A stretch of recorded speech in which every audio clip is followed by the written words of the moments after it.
Hey guys, Road Performance here. Alright, we're going to go a little behind the scenes today.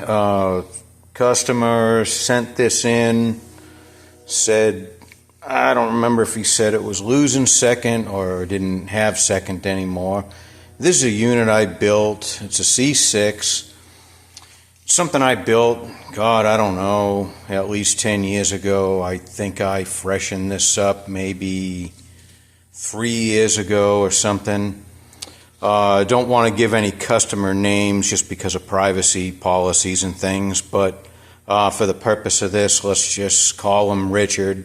Sounds like a good name. So anyways, I got Richard C6 here, and Richard has kind of an unusual application here. He's got I think it's an F-250, real nice, pretty looking truck, and big tires on it, making an insane amount of power, spraying a ton of nitrous.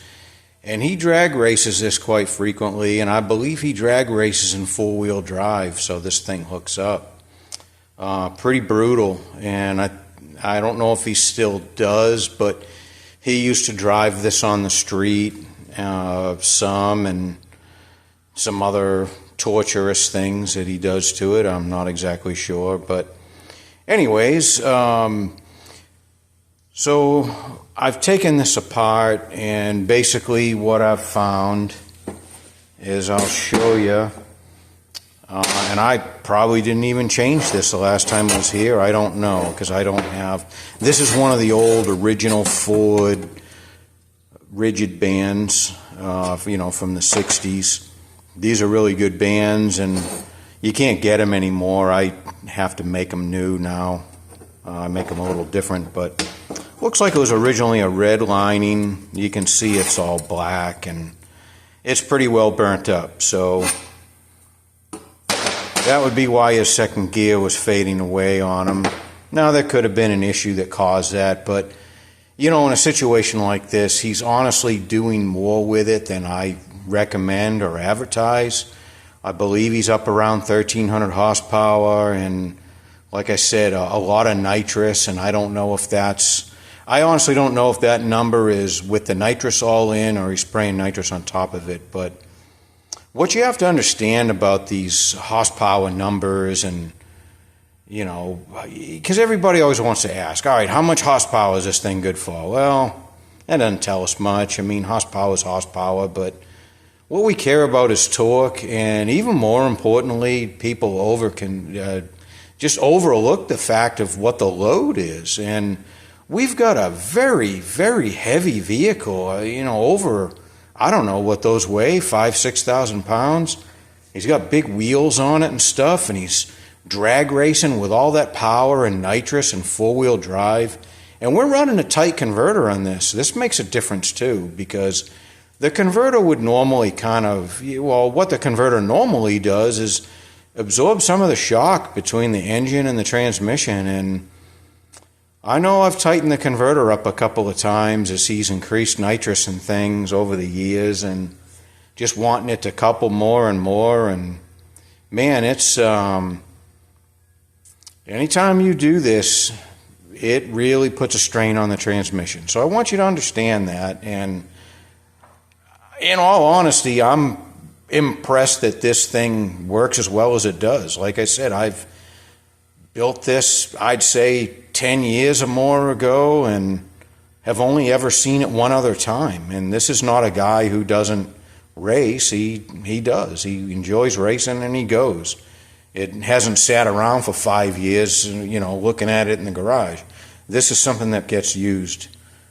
So biggest problem here is this band. It's just, and he sent this in just in time. We're not down to the metal yet, so it hasn't damaged the drum or anything, and it hasn't damaged the band. So that can be relined, or we can replace it with the more, the newer ones we do, whatever. So your low reverse pack, this, as I kind of expect, it looks like brand new. And this is a transbrake application, and I mentioned that as well. Can you imagine a heavy vehicle like this? And I don't remember the tire size offhand, but it's big tires. And, you know, four-wheel drive just kicking in all at once and shooting nitrous right off the line, yeah. A lot of power on this. And so this has got our transbrake in it, and it's got the engine braking, which means this clutch pack is on in first gear. And thank God, it would just break out the back of the case, I'm sure. I'm surprised it's not doing that already, honestly. So that looks great, and I'm not going to do anything there. This is forward, and this looks great. And look at that. Oh my God, tan clutches. Can you believe it? Yeah, tan clutches. But full disclosure, these are the better quality E4OD clutches that have the heat-treated core. Because see how these have real sharp, pointy teeth. Some of, even, you know, the red clutches and things like that, they may not have this heat-treated core. And this is important because these little teeth, I'm going to try to take a look at them here. They still look pretty damn good. We're just going to go with this pack. There's really no reason to change it. But these teeth can strip out if you're not using the heat-treated style. And to me, that's what's important on here. I don't give a damn what the friction material is. Generally don't have trouble with these. I probably, when this was here a few years ago for a freshen up, I probably didn't do these either. I don't remember. I have to go see if I even still have the receipt in the system. I don't know. Those time out. But in any case, that looks fine. So the big problem in these units is always high gear. And these were red clutches. And they're pretty burned. Hot spots on the steels. They don't look worn all that bad as far as the, you know, the actual thickness. I haven't measured them yet, but they need to be replaced, and the steels as well. You know, it's pretty tired, but it held up. So I'm going to see, and maybe there's some things I can do to make this. I mean, I'm happy with how long it lasted. I believe Richard is happy with how long it lasted, but being the person that I am, we're just going to see if we can maybe up the pressure or do a few things and make this last a little longer next time. Knowing him, he's probably going to put more power on it next year. I don't know. You know, this is one of those deals where all the buddies go, oh man, you got to get rid of that thing. You got to run a Power Glide or a 400 or something. Well, for what this thing costs and as little as he's got into it all these years, that's, you know, and what a Glide or a 400 costs these days, I think he's done quite well for the money. You know, probably paid $2,000 for this transmission, and we're on the second freshen up in 10 years or more. I don't think your 400 or your Glide is really going to do much better than that. And I do like the fact that those have a safety case. I mean, this is still your old stock, thin, you know, cast aluminum case, and it's a safety issue. You need to have shields on stuff like this. But in any case, so this has the wide ratio gear kit in it still. 6-pinion front planet and 4-pinion aluminum rear planet. And the planets still look fine. I don't see an issue there. I will say this about using the wide ratio kit in an application like this. I'm sure it's somewhat beneficial because the vehicle is so heavy. But when you see something like, especially like the band is beat up as it is, you have a larger spread between the gears with the wide ratio, hence the term wide ratio. So you have more gear spread between gear changes, and that puts more load on the band and the high gear clutches. So a lot of times if somebody's got more power than what I recommend, especially on a unit, I try to discourage wide ratio gears. And I know that's kind of opposite of what a lot of guys tell you, because they think the stock 3-pinion planetary is going to fail or something. And man, I just don't see trouble with those, unless it's an oiling issue. But I've had such good luck with those, and I don't know. I've actually seen these 6 pinions wear out and things. I'm not saying they're bad, but I just don't think they're as great as everybody thinks. Now, if you need the wide ratio and you benefit from that, then do it. I'm not telling you not to do wide ratio, but if we were to go back close ratio with a unit like this, it would probably help the band and the high gear clutches last longer, in all honesty. Like I said, because of the gear spread. And that's the only reason I say that. But of course, it's 4-wheel drive. He'd have to probably re-gear this thing in both axles. Yeah, it's kind of expensive and kind of a big hassle. And then if he's still running it on the street, it's going to rev more on, on cruising speeds and things like that. So may not be something Richard wants to do. So that's okay. That's his choice. But I just want to kind of throw that out there just because it's, when you're considering whether you want to go wide or close ratio and you get really up into the power like this, and if you haven't chosen your axle ratios yet and it's primarily drag racing, I typically recommend close ratio. You get less RPM drop between shifts and keeps you in your RPM range and things like that. And I use wide ratio a lot, and it's usually street strip applications. But sometimes, sometimes close makes sense, sometimes wide makes sense. So no real law on this. Another thing I want to point out, I was kind of showing you guys this plastic cage here, and I know some guys, you get, oh geez, I don't put cheap plastic crap in there. Well, I guarantee you I didn't change this last time I was here. Or maybe I did, who knows, but there's nothing wrong with it. He's obviously not way overheating the unit or anything, and this thing's still very pliable and no problem there. And it's plastic, and it's a lot of power. It's at least 1,300 with tremendous load. Just, unusual amount of load. Different story if this was a, 2,200-pound car. I probably would have never seen this thing again if it was a car that light. And I only advertise these to 1,200. I think that's just what I'm comfortable with, having to warranty it and all that. You get over that, I don't know. Yeah, I've got customers. I know one that runs about 1,500 in a monster truck, and yeah, it's been holding up pretty well. He hasn't had it as long as Richard's had his, but time will tell. I don't like to overpromise things. I don't want to underpromise it, but it's worse to overpromise. You give a customer a false sense of, oh yeah, no problem. Oh, 1,800 horsepower, well, sure. But again, horsepower doesn't really mean much to me. It's really about the load and what you're running for a converter. Richard's converter is tight.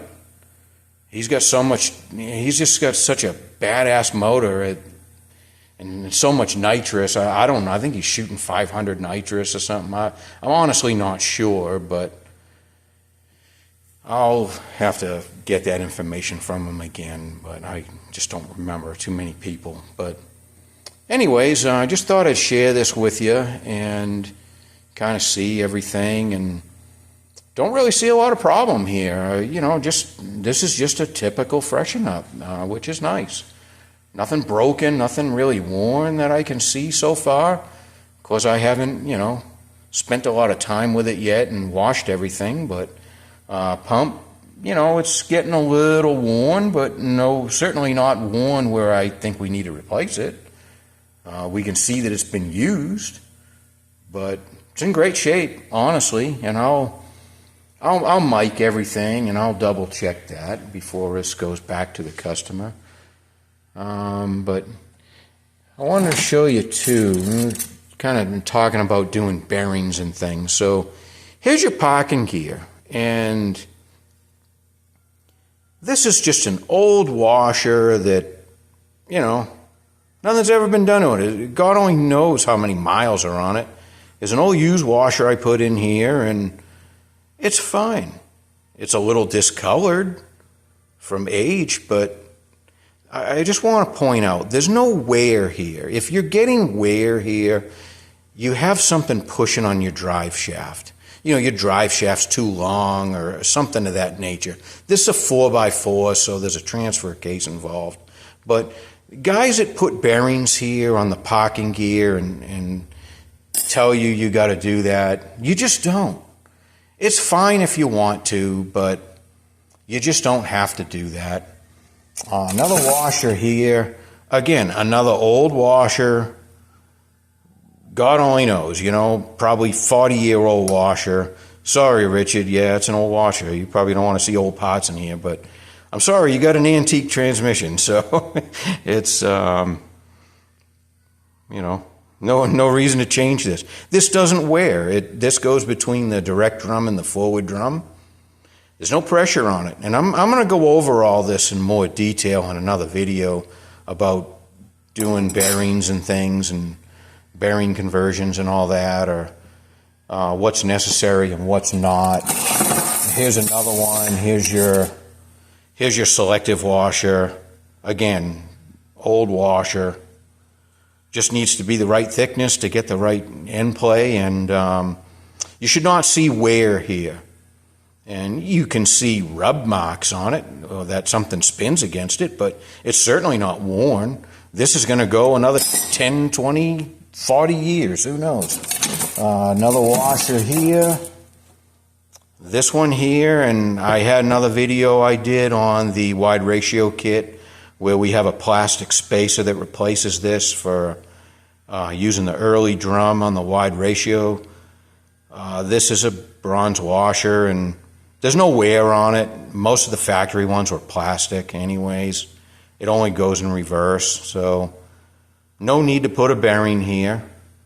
As you can see, bunch of power, lots of load, lots of time on it too, and this is fine. This will go right back in and last another 40 years. Unless something happens to his oiling system one day, or just something grenades and a bunch of metal goes through the system and contaminates it. That's all that's ever going to happen to those thrust washers. And there's no, there's no metal in here. There's no kind of contamination like that, other than just you can see the filter. It's pretty much just clutch. And there's some sparkly things you can see. That's actually from those Raybestos red frictions. They have little flakes in them. I guess I don't really know what the blend is. It's like a little semi-metallic or something in it. Kind of like they do on brake pads and stuff. But that's it. I mean, there's no, pretty easy fix. It just takes time to clean everything up. And I'm going to make a few changes, tweak it a little bit, see if I can get this to last a little better. Knowing Richard, he's probably plotting to make more power next year. Who knows? Hopefully not, but hey, that's what it's all about. So, one thing I want to point out, don't feel like you need to get a Glide or a 400. Good transmissions, nothing wrong with it, and again, I really appreciate the fact that those come with new parts. You're not running cast iron drums that could break, or a really thin aluminum cast case, and that stuff to me concerns me, and that's really the reason I cap these off at $1,200. I just get worried about people's safety, because I got a lot of customers. It doesn't matter how much power they're making, they're just not going to run safety equipment, and I don't agree with that by any stretch of the imagination, but these C6s generally don't turn into hand grenades. And people, I think they take that for granted. But in any case, and this is from a long time ago, but I don't know if you can tell. I haven't taken this apart yet, but we make a billet piston. I did a video on that too, called the high pressure forward piston. This is actually one of the older pistons before I was making the pistons new, and it's just basically a modified version of the stock one. The apply ratio is the same as the new fancy one, but I want you to see that I've been running this in here, and as you saw, his forward frictions are not burnt by taking away clamping force from this. They've held up just fine, and they'll continue to hold up, I'm sure. We'll have something else fail before that's an issue. And you can look, this disc spring is probably a 40-year-old part. It's not cracked. It's in good shape. It's still tight in here, which tells me it hasn't been hyperextended. When they get hyperextended, they'll be loose in here with the snap ring in. And this is nice and tight. So this is fine to keep going. So I'm happy with that, and that just shows that I've got that ratio at a good level. It's not too little and it's not too much. It hasn't broken the drum. There's no signs of cracks or anything. And this is the late model drum that's thin at the top. And these are the ones that tend to break the most. So, yeah, I think that's all I've got to tell you. And just figured I'd share this with you. I don't get a lot of freshen ups in here, honestly.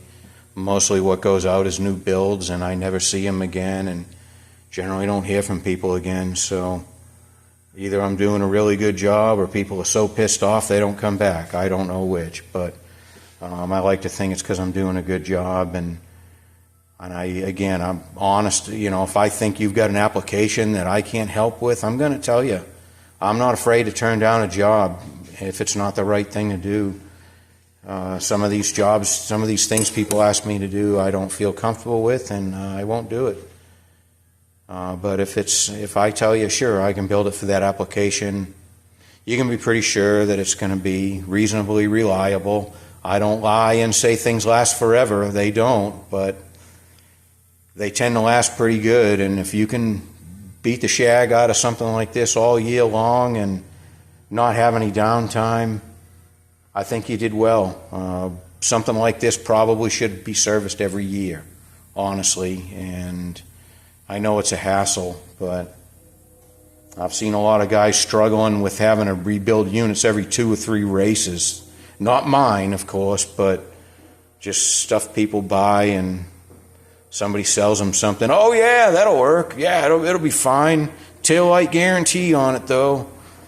And 2, 3 races in, they're having to do this, and that I won't sell you something like that. I don't want to do that to you, at least not knowingly. So anyways, I hope you enjoyed this, and I'll do some more videos on these C6s. And a lot of guys have been asking about C4s and things like that. Not as popular anymore, but I still definitely do build them and all that. So I'll be doing some C4 videos. I'll still have some more C6 stuff I'm going to share with you as well. And I've got to get back on the overdrive stuff we were doing. So if you would, please subscribe to the channel so you get notified of these kind of videos if you like them. Going to be doing videos on classic cars and hot rods and things as well, not just transmissions. I get sick of transmissions sometimes. This is what I do for a living. I really enjoy the hot rods and things, so I'm going to be sharing some of that stuff with you that I try to do in my spare time. And so hopefully you'll check that stuff out and check out some of my other videos on C6s or whatever you're interested in if you haven't already. Thanks a lot.